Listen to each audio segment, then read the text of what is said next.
Hi guys, and welcome to my YouTube channel Pretty in Paper by B, where we are all about sharing the joy of pretty papers. Now for today's YouTube tutorial, we are on to episode number 2 of my iris folding zoo animal series, and I thought we could mix it up a little bit and instead of a greetings card, make a piece of wall art. So for today's tutorial, I am going to walk you through step by step how to make a giraffe wall art just like this one. Now everything you need is in the box down below, so gather your supplies, get comfy and let's get crafting. So as you can see guys, I've got all my supplies out ready for today's session. Now I've got out 2 pieces of plain A4 card, but we're only going to need 1 to start with. So now I've got my piece of card ready. The next thing I'm going to need, and what you're going to need too, is the PDF pattern download for the giraffe. And I've cut this into the separate pieces. The first piece that we're going to start with today is the wall art template.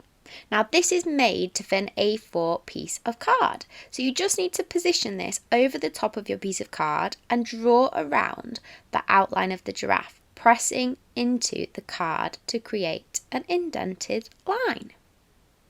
Once you've traced your giraffe silhouette, you can remove your template and you should be left with a faint line in the card, just so you've got an outline of the giraffe. And we're going to use this as our cutting line, and this will just give us a bit of a guide for cutting out our giraffe silhouette. So grab your craft knife and your cutting mat, make sure your hand is behind the knife while you're cutting, and off you go. Once you've finished cutting out your giraffe silhouette, you can remove the giraffe shape from the centre and you should have your aperture ready for the next step. So now we're ready to move on to the folding, and you're going to need the giraffe pattern for this. So grab a couple of pieces of blue tack and put them on the reverse side of the giraffe pattern. And we're going to use the blue tack to stick this to the table, and it's just to stop it moving as we're placing our folds, because if it moves it can be really difficult to get it back in the right position. So once you've got the giraffe pattern on the table, you're going to need a couple more pieces of blue tack on the reverse side of your wall art. And this is just to hold the card in place and again stop the card moving as we're placing our folds. So once you've got your piece of card in place, your giraffe is ready to start iris folding. Now you can use 4 different pretty papers, but for today I'm just going to use this one giraffe patterned paper and cut into strips about 2 centimetres wide, probably about 10 strips of this paper I think.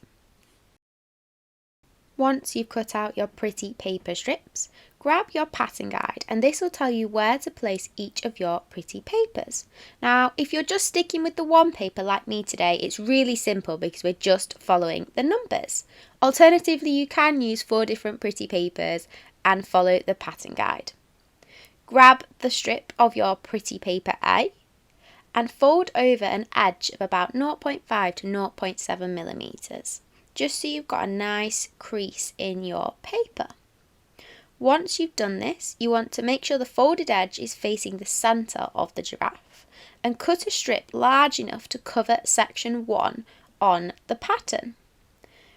Make sure again your folded edge is facing that line and stick down with a couple of pieces of sticky tape. Now you're going to repeat this process around the giraffe following the numbers. Note there are some paper strips that extend across 2 areas. You just need to make sure your paper strip is long enough to cover both of the numbers.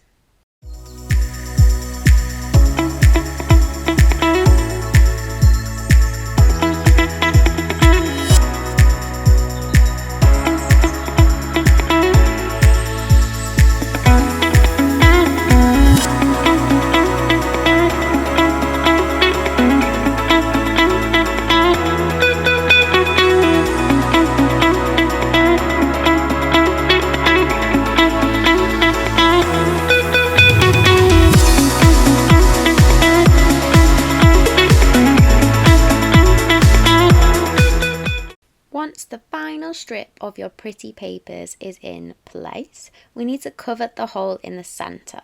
Now I've chosen some orange glitter card for this because I love adding a bit of sparkle to my designs. So I'm going to place this face down over the hole and stick in place with some sticky tape. And now you can finally turn over your iris folding and look at your giraffe. So there you have it, your paper giraffe is on the way. Now we need to think about covering the back of our messy folds. So I've cut a piece of card just slightly smaller than A4, and I'm going to place some foam sticky pads around the edge of the piece of card. One in each corner, and then I'll space them out about 5 centimetres apart. Peel the backs off, and then I can stick this to the back of my iris folding giraffe. So I'm going to place the iris folding face down on the table and turn over the piece of card with the foam sticky pads on. And again, this is just to cover the messy folds that we don't really want to see. Again, this isn't the best side of the work, is it? It doesn't matter what the back looks like, it's what the front looks like that matters. And there we go. So you could stop there, or you can use the embellishment templates that I've included in the PDF to add a mane and some ears and a tail to the giraffe.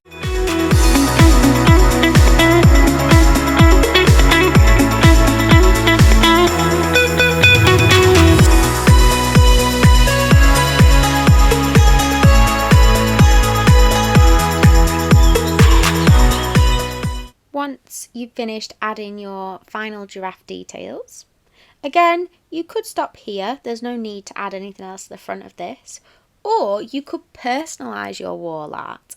So I've cut out the name Samuel and some rainbow letters just to make this feel a little bit more extra special and a more personal gift to give to a friend or family member. So I cut these out using my Silhouette Cameo 4, which is super handy for that sort of cutting. And I'm just going to glue them together and then mount to the front of my design.